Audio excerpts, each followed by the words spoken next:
My name is Landon Galloway, and I've been muted. So now I'm unmuted. And just saying, you haven't missed much. Just saying welcome, glad you're here, excited about you joining us tonight, and can't wait to share more information with you. The aim of tonight is to provide some more material and information that you might need to make the choice to do DLI. So we'll start by giving you a little bit of a sample of our content, some of the things that we teach, and then we will explain how our program works, and we will take some Q&A as well. I'm joined by two Jonathans, Jonathan Buckland, Jonathan Perry, and they are going to introduce themselves, tell a little bit about their ministries, and I'll go ahead. Jonathan Perry? I get to go first. Yes, go for it. Well, man, I'm really glad to be here and be a part of what Landon is doing, DLI, and what that's all about. I pastor Life Chapel in Toledo, Ohio, and do some church coaching, and am also involved in some entrepreneurial things. Mm-hmm. So it's a fun life, you know. Diversity makes life really interesting. Yeah, part of that is a coffee shop, which means that we just met officially and formally, but we're actually best friends now. So exactly, yeah, exactly. And I can ship coffee. Yeah, now we're super best friends. Jonathan Buckland. Yeah, I'm Jonathan Buckland. I pastor the Bridge Church in Cleveland, Ohio. I love what Destiny is doing, specifically Destiny Leadership Institute. I'm passionate about raising up people, serving leaders, and helping them become all that God's designed and created for them to be. And so, man, I can't recommend this enough. So excited about where DLI is heading, and just glad to be a part and contribute. Great. Well, I'm glad you guys have joined us, and you're going to make this a lot better tonight. So thank you. I want to just share some ideas with you, and I'm going to get our two Jonathans to join in here. But I think, and you guys probably will agree with this, that there's always a gap between whenever God calls us to do something and then when it actually happens. And we get tricked into thinking that this timeline is truncated. Like as soon as God speaks, it's going to happen. And many of us pray for God's will, but I've learned that even whenever you know God's will, you still don't know his when. And so you can know his will, but not know his when. Yeah. Right. And man, what a frustrating place to be, to kind of have some clarity on what God's called you to do, to kind of have some clarity on the ministry maybe he's called you to do, or where he's wanting you to serve. But there's just a disconnect between the call and the fulfillment. And I call that little area the gap. Yeah. And what you'll learn as a leader is, and as you develop your leadership gifts, is that God isn't just the God who gives the promise, and God isn't just the God who will fulfill the promise. He's also God in that middle space. That he's the God of the gap, and he's faithful there. And so, I mean, you guys probably can share some stories, some anecdotes, some times where you felt like, man, I know that God's called me to something more than I'm doing, but it just seems so far away. I'm not where I was, but I'm so far from where I want to be. Yeah. And how do I navigate this really weird middle space? Yeah. Well, you know, for me, one thing I have learned in my personal leadership and in my ministry over the last 2 decades, honestly, is that most of the times when God is calling me to lead something, he almost always gives it in seed form. And the seed requires a process and a time, which you're saying is that gap period. And often the thing about seeds is when they're planted initially, they're underground, no one else sees them. But there's a death that happens in there. So typically in that gap, there's things inside of me that are in seed form that God implanted, that down the road, they'll pop up. And most people think in those moments, man, where did this come from? This happened overnight. They have no idea. It's been in seed form in my life for years and years. And there was a lot of formation happening under the surface. So for me, what helps me in that gap is understanding that just because no one else can see it doesn't mean that God's not working in the underneath and the heart issues. Yeah, I was called to preach. I knew it without a doubt at 16 years of age. Wow. But nothing happened until I was 19. Yeah. And during that 3.5 years, it was like the enemy tried every way possible to Mhm. derail me, distract me. I struggled, in my own kind of way, but I just tried to stay faithful. Right. And I think that's the hard part, is staying faithful in that gap, Right. Right. Well, I want to take us to the story of Abraham in Genesis chapter 15, because I think it illustrates this point so vividly. It illustrates, Abraham, to me, he is an example of someone who personified living in the gap, like it took a long time. So imagine God says, like the crux of the promise is, I'm going to give you more descendants than stars in the sky and grains of sand on the seashore. But then it takes that long to have one child. So God, here's how biology works. Yeah. If I want to have millions, there needs to be one. Yeah. And so how I just don't see how that's going to work. And he lived in that gap, and surely it was frustrating. He left the land of his fathers. He left the Ur, the Chaldeans. He did all that, and now he's at a place of just being so frustrated. And in Genesis chapter 14, it's whenever the famous story, he delivers Lot, or delivers Sodom from Lot, or Lot from Sodom. Mm-hmm. He's on his way out. He defeats all the kings. Mm-hmm. Melchizedek comes out to him, the king of Salem, and offers to make him a wealthy man as a reward for defeating the kings. Mm-hmm. And Abraham responds, "Look, I don't want to accept this from you, because I don't want anyone to say that you did this. Like, God's going to do this." And that's it's not really a main point, but it's just something great to remember, that like, I want to live my life in such a way that people can say, yeah, only God did that. Right. Like, no one else is responsible for what God has done. Like, only God did that. But he does that, and now he's like really frustrated. And I guess one thing that I've seen in my own life is that after seasons of success, or where I've been faithful, and then God still doesn't do what I want him to do, it's like I'm hanging over, like I'm holding over his head, like, God, I've done my part. Right. I've been faithful. And Abram said, look, I could have taken the wealth, God, and still you're not being.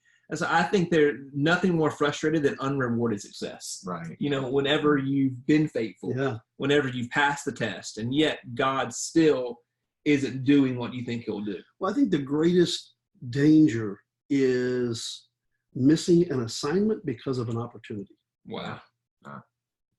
And what has to happen is, so here's what happened. So Abraham had an opportunity. And this is what I think happens to a lot of men and women called by God, is they're offered an opportunity that looks so close, looks good, but it's not their assignment. Wow. Right. And so as I go through life, I'm not looking for opportunities, because I can find them a dime a dozen. They're everywhere. So good. I'm simply asking, what's my assignment? Every day I'm on task. This is my assignment. This is what I do. And I think that's the key of saying, Lord, I'm being faithful to my assignment. I'm taking ownership. I'm not looking for opportunities, because they just become distractions. Right. And Landon, honestly, what he's saying is so powerful, because I do agree, distractions are everywhere. But I think that's what makes something like a Destiny Leadership Institute so important, because you can easily become distracted by things if you lack a self-awareness of what your assignment is. And I think a lot of times there's a lot of passion to do something, but we don't know specifically how we are designed and hardwired by God and how we are called to lead. So it requires a self-awareness. So in a lot of ways, for me, in that gap and that frustration, to not get distracted, I have to really reflect in how God created me to be. Wow. So that I can be faithful to my assignment and not get distracted. So good. So he passes up, he's frustrated, then God comes and speaks to him in his frustration. And God says this, he says, Abraham, I am your great reward. I am your shield. Right. So what I want to do is I want to kind of just go through and give you 4 things that we learned from Genesis chapter 15. Because of time constraints, I'm not going to actually read it. I hope you have it pulled up and you can follow along with me with the principles. But there's 4 things that Abraham does here that I think are so helpful whenever you find yourself in that place. And many students that are considering, or potential students who are considering DLI, generally you're going to find yourself in this place of like, I know God's called me to do something, I'm not there yet, or I know exactly what he's called me to do, but it's not a reality yet. And you're doing the right thing by trying to get training, equipping in that season. But so hopefully these things can help you if you're experiencing a gap in your life between promise and fulfillment. And the first thing God says, Abraham, I want you to realize this: I am your great shield. I am your reward. And so it's subtle, but what God is essentially saying is, Abraham, the child was never your reward. The descendants was never your reward. You're right. Yeah. The land was never the great reputation. That was always part of what I was doing, but that was never the main point. And so we have to remember that, like, the God of the universe wants to be in relationship with someone like me. And so whether or not he ever gives me an opportunity to see my wildest dreams fulfilled is eternally insignificant whenever you consider that for no reason God chose Abraham out of the land of the Ur of Chaldeans and entered into a relationship with him. And for no good reason, God chose me from the foundation of the world and entered into a relationship with me. Yeah. And so anything else on top of that is gravy. Yeah. I mean, it's incredible. And so if we realign our perspectives and say, God, like, here's what I think you're calling me to do, but even if that never happens, I'm so grateful that I'm in relationship with you and that you chose me. And it's not really about the ministry. It's not about the pulpit. It's not about the call. It's really about just me and you being in relationship together. Yes. Well, that's what I call practicing his presence. Wow. Yeah. That's the beauty of practicing his presence, and just remembering that no matter what reward, outside, exterior gravy that we get, the beauty of just being able to come into his presence, to be able to be reminded of his greatness and our lack of greatness, and how the favor of God, man, there's just something powerful about that to me. Yeah. And the way I see this too is that God doesn't use people to do ministry. God uses ministry to develop people. Wow. And there's a complete different understanding. We often think that God is wanting us to produce something for him, when actually what he's called us to do is actually step into partnership with him to develop us in relationship with him. And it's a paradigm shift. Yeah, definitely a paradigm shift. I like that. Beautiful. So first you realize that he is your reward. So whether or not the things happen the way that you want them to happen, that's secondary. Yeah. Secondly, this conversation happens. And so now God says, I'm your reward. And Abraham still doesn't really get it. And he still says, God, how about this? Why don't you just bless Eleazar, my servant? And I mean, obviously, God, I understand what you're trying to do, but your plan is not very practical. Right. I'm an old man. My wife is advanced in years, which is just a little bonus. There's always very wise. Yeah. I'm old. She's advanced in years. Good language, Abraham. Good language. That's right. And so I'm old. It's not happening. So God, I understand what you want to do. And I know from conversations that we've had, the three of us, we can be kind of pragmatic, practical people sometimes. So, hey, God, love the thought here. However, I just think if we would do it this way instead, I can see this working. That not so much. Maybe you guys have an Eleazar moment in your ministry where you're like, hey, God, I know what you want me to do, but I think that this would work just as well. Well, I've become very good at giving God directives of his will. Right. No, I'm not saying that's right. I've just become good at it because I know what he calls me to do, and I know my assignment. And then it's like, okay, now, because I'm a methodical. Sure. So I'm giving you 3 steps here. We can get this done really quick with 3 steps. But God has a way of kind of just tearing that up. And so it's just a continual learning process. Right. The relationship with God is an ongoing learning process that never stops. Right. Yeah. I mean, I've started so many things that I just thought were honestly better than I thought God was leading me to do. And somehow God always has a way of taking whatever I have and finally my hard head, I'm like, okay, I realize I should have done it God's way to start with. Right. And, typically when we start out to do what God has asked us to do, we will never have all of the answers we need. That's why it's called a walk of faith. Right. And so really, it really does require a lot of faith to lean into what we feel God is calling us to do. So the first one is to realize God is your reward. The second thing that we're saying here is that resist the temptation to compromise, because we always think that, like, okay, God, plan A would have been great, but like it's just not going to happen. So let's do plan B instead. Right.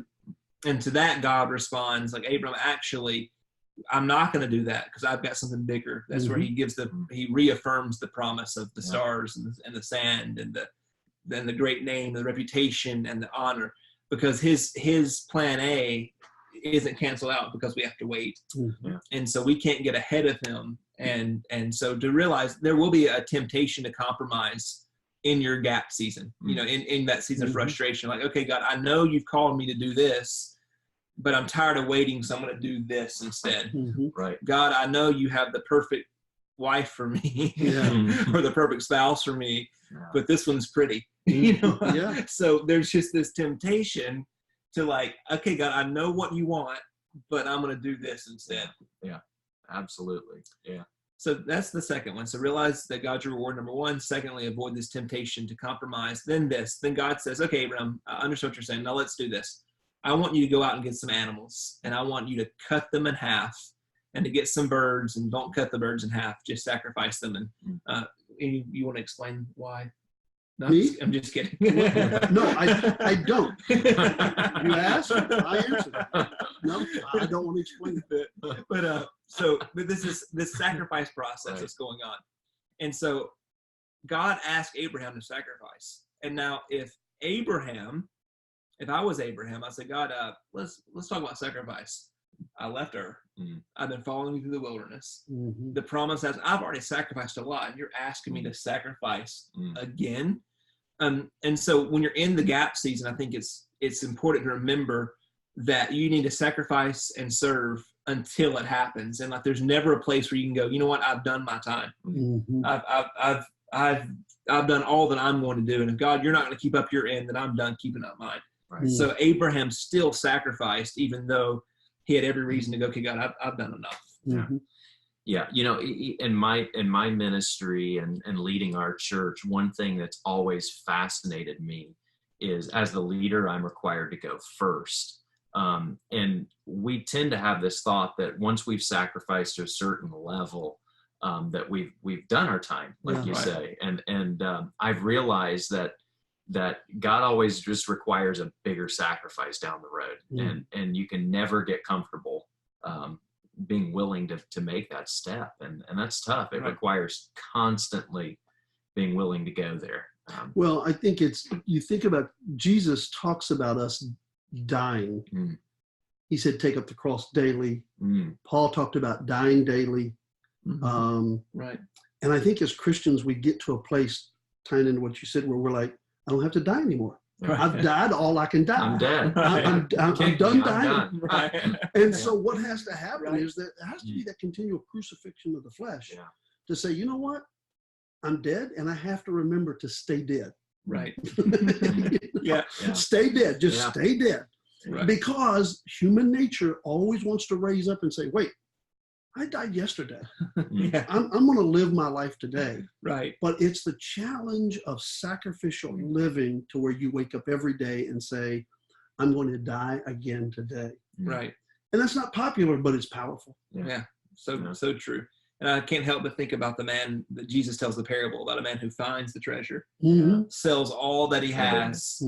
And so that's, whenever you know what the call is, whenever you know what the promise is, whenever you know that God has something more for you, it's just that constant selling all. And in the parable, we're not told, like, we imagine that he sells all and immediately goes. And, but there might have been a time where he didn't have the field or the treasure. There could have been a space in between, but it was worth it because of what he was going to get from it. Well, and I think the thing to remember is we are so pressurized, especially in the social media age, by what other people think about our decisions. Come on, So what did all of his family and his friends think when he sold all and bought a pile of dirt? Right. You went and bought what? Right. All that field. You bought dirt with weeds. Right. What they didn't know is what he knew. There's a treasure in that dirt. Right. Yeah. And so you can't let the people around you determine the value of your investments. Right. I just I So think good. that there's something about you and God have to have this agreement that it's Yeah. me and you, God, and we're on this. Right. You know? And it's always worth it in the end. Oh, sure Yeah. it is. Absolutely. Yeah, always. And you hit on something that's so culturally important right now, and that is with the prevalence of social media. Oh, yeah. This gap seasons they're much more difficult because we see all of our friends killing it. We see Yeah. other people like, man, they're living in God's best, Mhm. and they're having opportunities, and they're on the stage, and Mhm. and we're like, man, just as we scroll through the feed going, God, why aren't you doing this for Yeah. me? Why is my church so small? Why is my ministry still so limited? Why have I not got the promotion at work? Why me when everybody else is doing it? But as you've heard, I'm sure heard it said before, that whenever you do that, you're comparing your day-to-day life with someone else's highlight reel, which is unfair. Yeah, totally unfair. Yeah. And really, we should be the most famous to those who are in our world, So good individually. And so the real question is, am I called to be in front of the camera or behind the camera? Right. And I think that God has really called us to be behind the camera type of leaders who are trying to focus on who He is. Right. And say, you know what, God, you're the author of this story. You're the hero of this story. And I just want to be a part of what you're creating in this story. And most of the work behind the camera isn't seen. Right. But it's very valuable. So good. So good.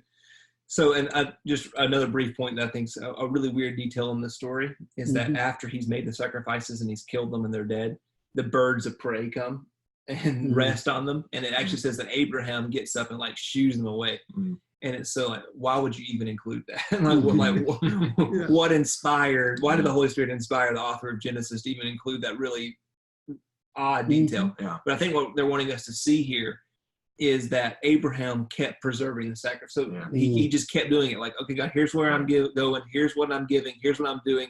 And I'm not going to let anything mess it up. I'm not going to let anybody take it away. The thief comes to steal and kill and destroy. I'm not going to let the enemy steal away my sacrifice. I'm going to keep doing what I need to be doing.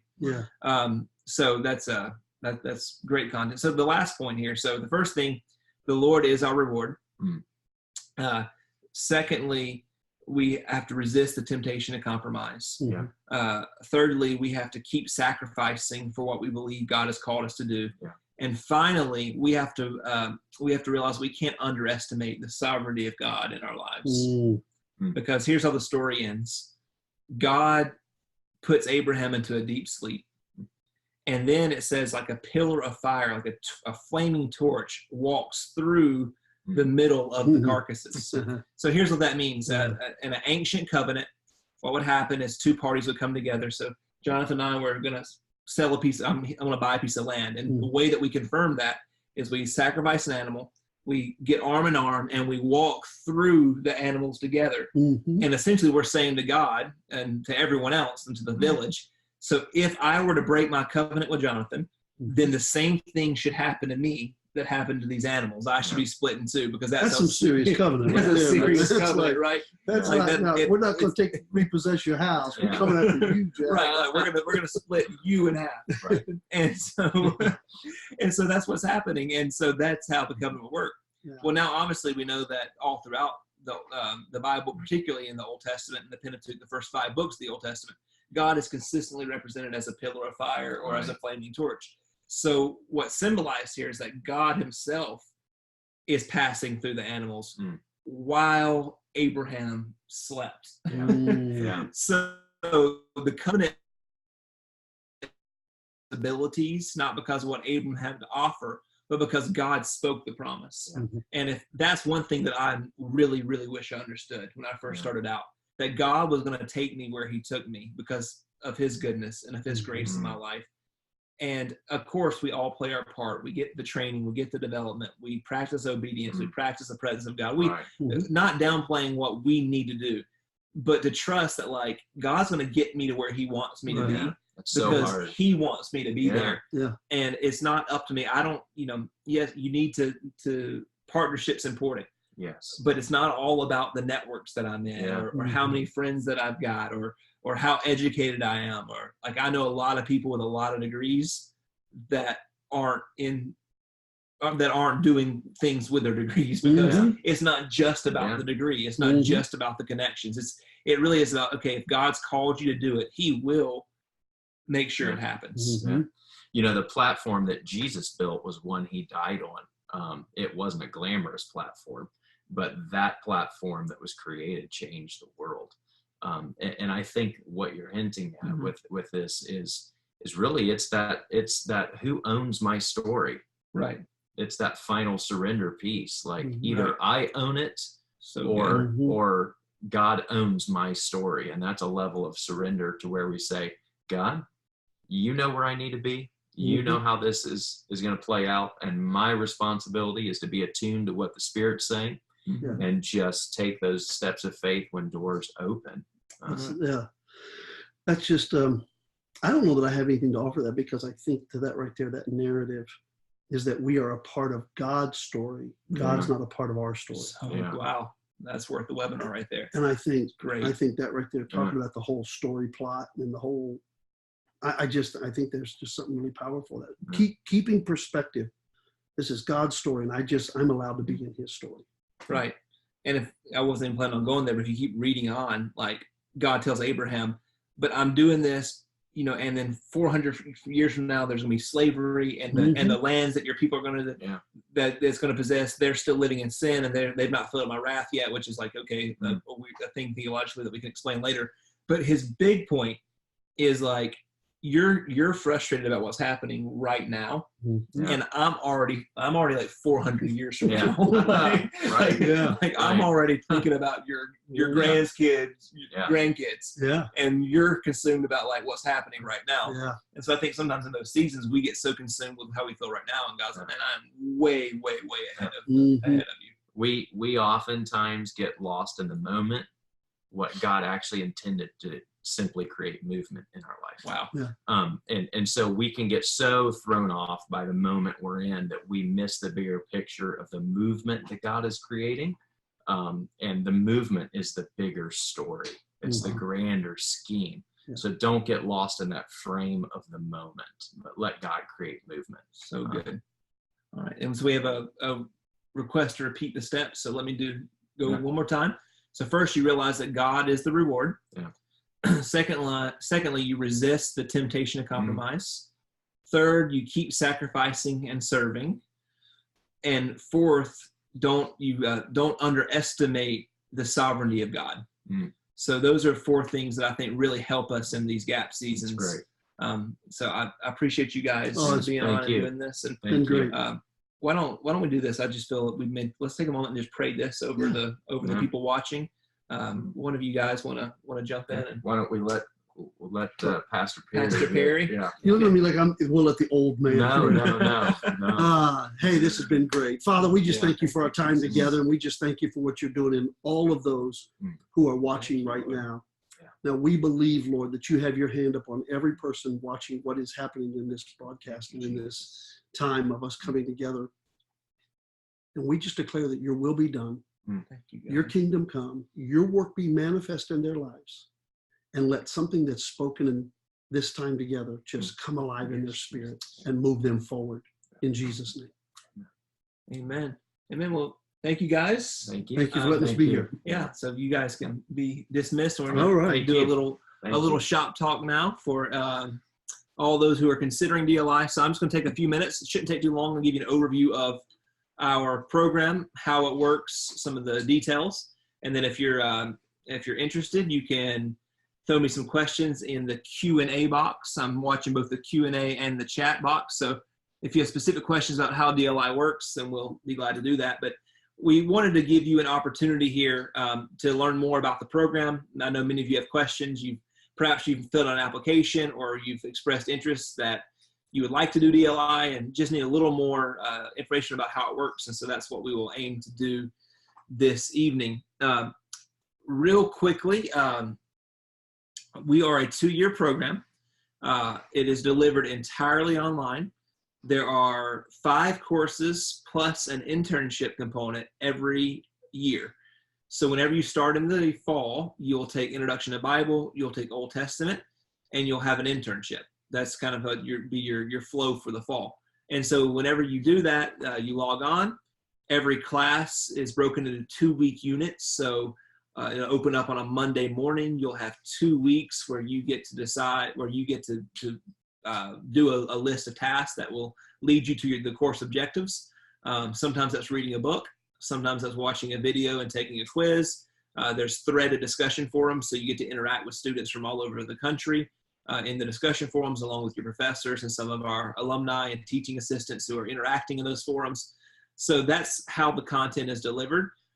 You'll order your textbooks and do that. Then the internship is assessed through a monthly webinar, like a lot like the one that we just offered. We'll give you content on developing you as a leader and equipping you to serve in whatever context that you're serving in.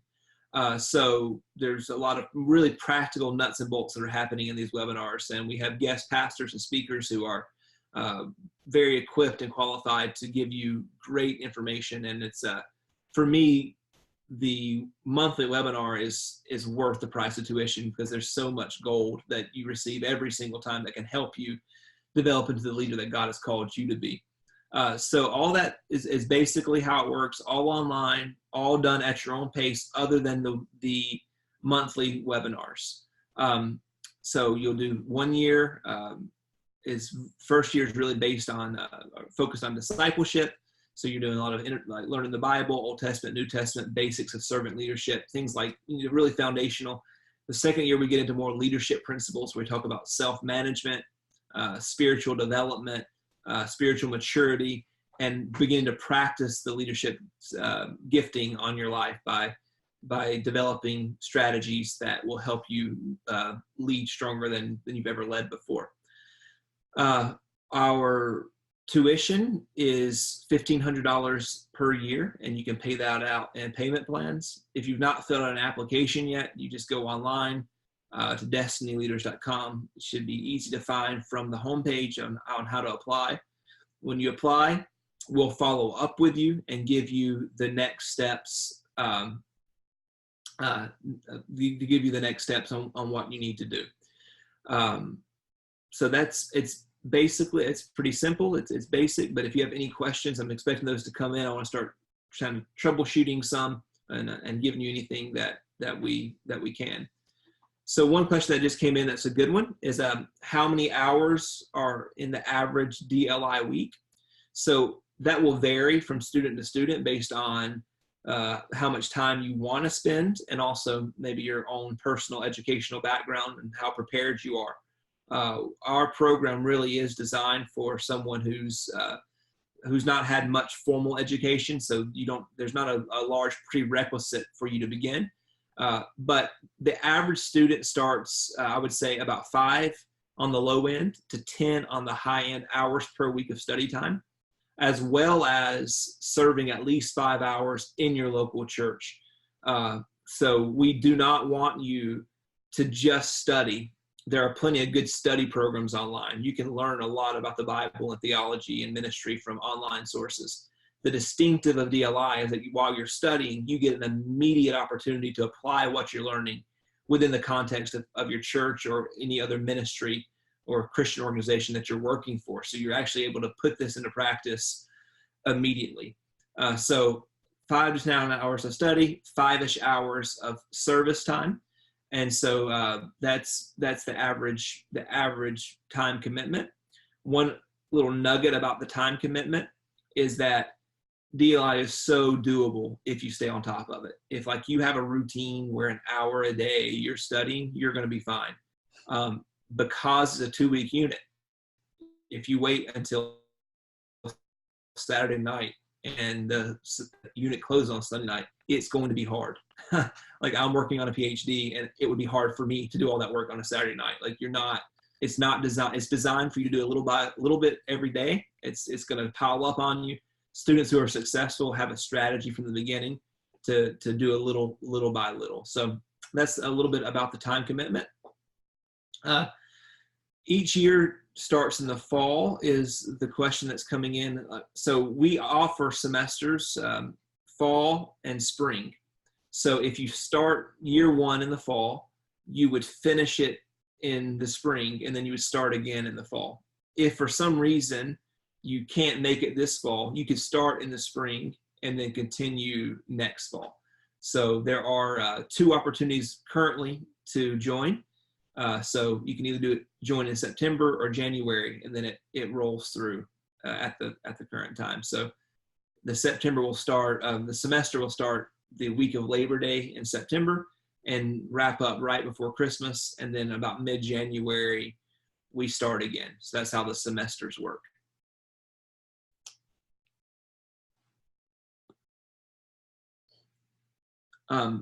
The questions about our credits transferable towards degrees. So we do have an articulation agreement with Southeastern University in Lakeland, Florida. And so they will take our credits and transfer them towards degrees at their institution. This is a positive for you for a couple of reasons. First of all, if you decide that you want a degree after you finish DLI, this time's not been, wasted. You can transfer that right in there. Secondly, it's a positive for you because you realize that all the courses that you take have been evaluated by a nationally accredited university and that they can put their stamp of approval on them. So you can be confident that what you're learning is of high value, whether or not you ever decide to take advantage of the opportunity to get the degree. You know the value of the courses that you're taking. So they are transferable towards a degree at Southeastern University. Our previous students have had great luck into transferring into other universities. So you might try a different Christian university that would take our courses, but we can guarantee that the courses will transfer to Southeastern because of our already written articulation agreement.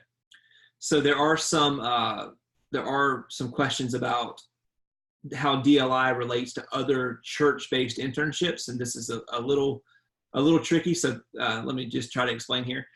Some churches, such as Grace Church, where I'm the pastor, where I'm a pastor at Grace Church, we are using DLI, the courses of DLI, as part of our bigger internship, which is Grace Leadership Institute, GLI. So if you are a GLI prospect watching, you have questions, the pricing and how it works, like all that is based on what you've already been told from Grace's perspective. So the general online DLI program is $1,500 per year. If you have questions about what Grace Leadership Institute would cost, or Fellowship Leadership Institute, or any other of the other institutes, you need to contact the directors of those. For Grace, it happens to be me, so just send me a separate email so we don't muddy this water. But for the other organizations, you can find that out. But that's a little bit how it works. So if you're here and your church has an official internship and it's not even called DLI, but they're using DLI, you're going to take all the online courses. You're going to do all the work of DLI. They're going to add some components at their local church, some other meetings and structured internship services and things like that you'll also plug into. All right. If you have previously enrolled, and that's a question that's come in, if you have previously enrolled and did not finish the program for whatever reason, just please email Stephanie at destinyleaders.com, and Stephanie can help you determine where you left off and whether or not there'd be any administrative fees for continuing if you've had a dropout. She can kind of help that on a case-by-case basis depending on your situation, how far that you got in the program. All right. Oh, here we go. There's more. Being online, great question. How do we encourage interaction with other students? The main way that we do that is through our threaded discussion forums. So you will be, if as large as a class is, normally you'll be put into groups of about 20 in a discussion forum. And there we'll post a topic of the day or not of the day, but a topic for the 2 weeks of that particular unit that relates to the course material. And you'll interact with each other, get a chance to discuss. Your professors will kind of jump in and guide that discussion, as well as these webinars that you got a sample of tonight. You can see a lot of the interaction that happens here. And then we really encourage everyone that can to attend our annual Destiny Conference in the summer. and we'll always post what it's going to be, but it becomes like a big hangout for students, alumni, and you get to actually meet all the people that you're in online class with in person, as well as Destiny will do one-day events this fall. And you can check our website to see where they're going to be, but they're going to be on almost every region of the U.S. And so we really encourage you to identify that date, come to that one-day event. You'll get some great content that we'll be sharing, and you'll also get a chance to meet people on our team.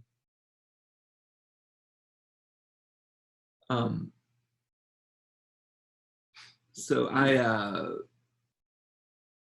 there's some questions about internship, and so specifically that will be a good question depending on how your church is using DLI. So if you go to a church that has a formal internship, then they will give you a structure of what that's going to look like. If you are going to a church that's not formally using DLI for their internship, then that's a different story, where you'll just serve wherever you're serving, but do so in a more structured way according to the syllabus that we provide in the internship course. But if you are part of a formal church internship that's using DLI, they're going to guide you towards what that's going to look like. And once again, I would encourage you to get those specific questions to whoever the director of that local internship is. All right. Anything else?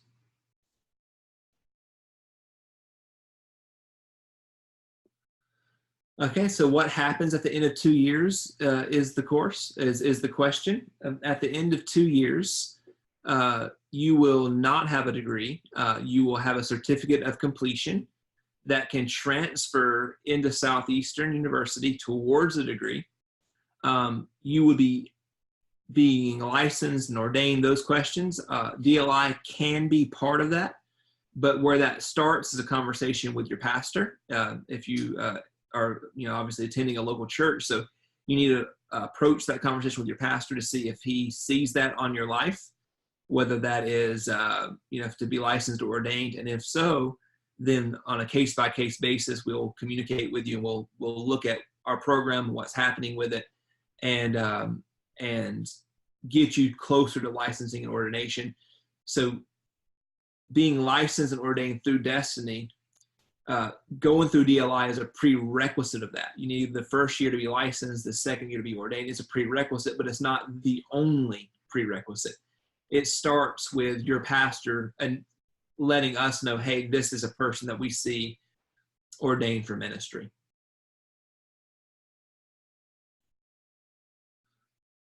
All right. Anything else? I'm going to give you just a moment to see if any more questions wrap up. I see another question about Grace Leadership Institute, which is using Destiny. So for that, we'll just correspond on a different avenue. This is really for general DLI, how the online side of things work. So we'll be sure to answer all the Grace-related questions in a different format.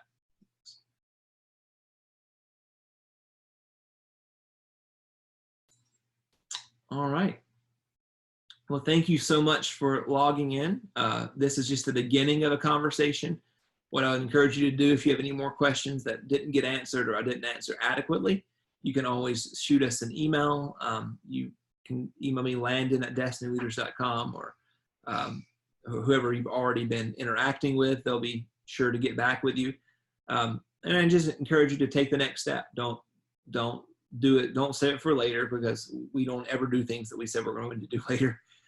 Just if you're wanting to do this, jump in. You'll make the time. Everyone that's in this room with me has had educational pursuits, and it's never easy. You never have time to go back to school or to take a training. Like, there's never a good time. And if you keep waiting for the right time, you'll never do it. So just go ahead, pull the trigger. If you haven't filled an application yet, go online, do that. If you haven't set a payment plan, go ahead and do that. By the way, if you apply and pay by the end of this month, so you have like just over a week left, we'll use Amazon Prime and send you your first semester's books for free if you'll do that by the end of July. So there we go. Thank you guys so much for attending. If you have any other questions, feel free to let us know. Feel free to, we'll make this link available soon. And so when we make the link available, be sure to share it with all your friends and people that go to church with that might be interested. Just hope to see you all in class in September. You guys be blessed and have a great evening.